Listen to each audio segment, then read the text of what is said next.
probably one who did rather well for herself. Her body trembled. She kept her eyes lowered, but the Emperor noticed that they held a feverish glow, hinting at an excitement and zeal rare for her class. "You claim the powers of magic?" the Emperor asked. He wanted to conclude this audience as quickly as possible. Francis was usually meticulous. Of the approximately 8,000 soldiers defending Constantinople now, only a small number came from the standing army, and about 2,000 were Genoese mercenaries. Francis had been responsible for recruiting the rest, a few at a time, from the city's inhabitants. Though the Emperor wasn't particularly interested in his latest idea, the capable minister's standing demanded that he at least be given a chance. "Yes, I can kill the Sultan." Helena's quiet voice quivered like silk strands in a breeze. 5 days earlier, standing in front of the palace, Helena had demanded to see the Emperor. When guards tried to push her away, she presented a small package that stunned the guards. They weren't sure what she was showing them, but they knew it was not something she should have possessed. Instead of being brought to the Emperor, she had been held and interrogated about how she had acquired the item. Her confession had been confirmed, and she was then brought to Francis.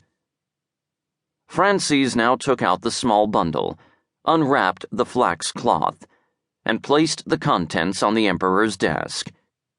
The Emperor's gaze was as stupefied as those of the soldiers 5 days ago.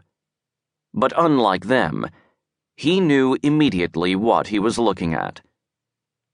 More than 9 centuries earlier, during the reign of Justinian the Great, master craftsmen had cast 2 chalices out of pure gold, studded with gems, and glowing with a beauty that seized the soul. The 2 chalices were identical, save for the arrangement and shapes of the gems. One of the 2 was kept by successive Byzantine emperors, and the other one had been sealed along with other treasures into a secret chamber in the foundation of Hagia Sophia in 537 CE, when the Great Church was rebuilt.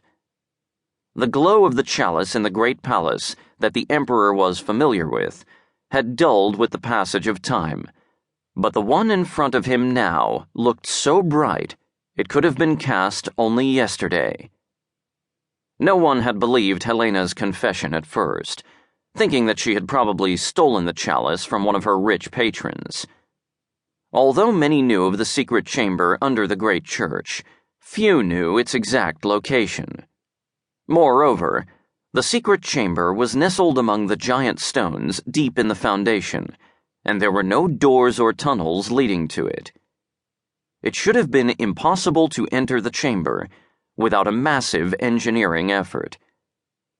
4 days ago, however, the Emperor had ordered the precious artifacts of the city collected in case of Constantinople's fall. It was really a desperate measure, as he understood very well that the Turks had cut off all routes leading to the city, and there would be nowhere for him to escape with the treasures. It had taken 30 laborers working non-stop for 3 days to enter the secret chamber, whose walls were formed from stones as massive as those in the Great Pyramid of Cheops. In the middle of the chamber was a massive stone sarcophagus, sealed shut with 12 thick, crisscrossing iron hoops. It took most of another day to saw through the iron hoops before 5 laborers, under the gaze of many guards, finally managed to lift the cover off the sarcophagus. The onlookers were amazed not by the treasures and sacred objects that had been hidden for almost 1,000 years, but by the bunch of grapes placed on top, still fresh.